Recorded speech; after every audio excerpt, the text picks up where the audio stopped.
আজ এখনো রান্না শেষ করতে পারি নাই, সন্ধ্যা হয়ে গেছে পুরোপুরি।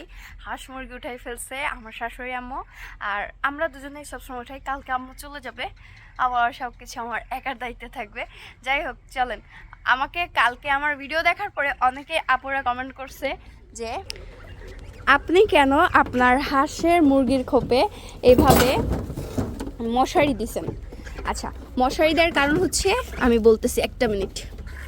মশারি দেওয়ার কারণ হচ্ছে, অনেক সময় দেখবেন হাঁস মুরগির গায়ে ফক্সের মতো গোটা গোটা ওঠে।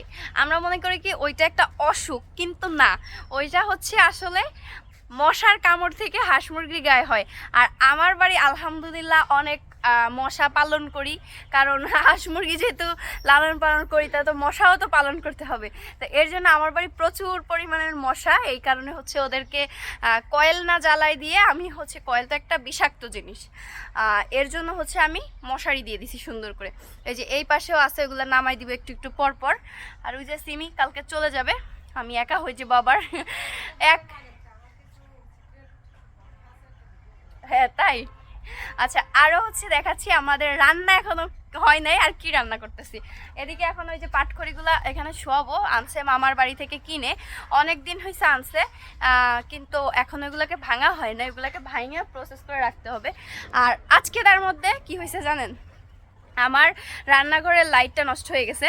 পরে হচ্ছে এই যে লাল লাইট দিছে, এখন আমার পুরো লাল দেখা যায়। যে আমি গোশ রান্না করতেছি, ও বাবা গরম হয়ে গেছে, লাল না আপু, গোল্ডেন হয়ে গেছে। এই যে গোশ রান্না হচ্ছে আমার। শাকসবজি তো আমরা খাই না। কে খায় না? তুমি? আমি আমি আমি শাকসবজি খাই না বললাম। কি সত্যি কথা করছেন? মানে শাকভাজিটা যেগুলো শাকভাজি তরকারি তারপর মাছ এগুলো কিচ্ছু চলে না এগুলো আমার মামনির শেখা। বিষয় কিছু করার নাই। ও সিমি, তোমার কি সিক্রেট কথা বলো? ওই জয় জয় জয় জয় জয় জয় জয় জয় বেড়ে গেছে। যাই হোক, আপনাদের একটা প্রশ্নের উত্তর দিয়ে দিলাম, এখন কাজ করতে থাকি। আর ইনশাল্লাহ খুব দ্রুত আমাদের ইউটিউব চ্যানেলে বড় ব্লগ আসতেছে, সবাই অবশ্যই ব্লগ দেখে আসবেন। তানভীর অ্যান্ড হ্যাপি আমার ইউটিউব চ্যানেলের নাম, সবাই যাবেন আর বেশি বেশি করে সাবস্ক্রাইব করবেন আর ব্লগ দেখবেন।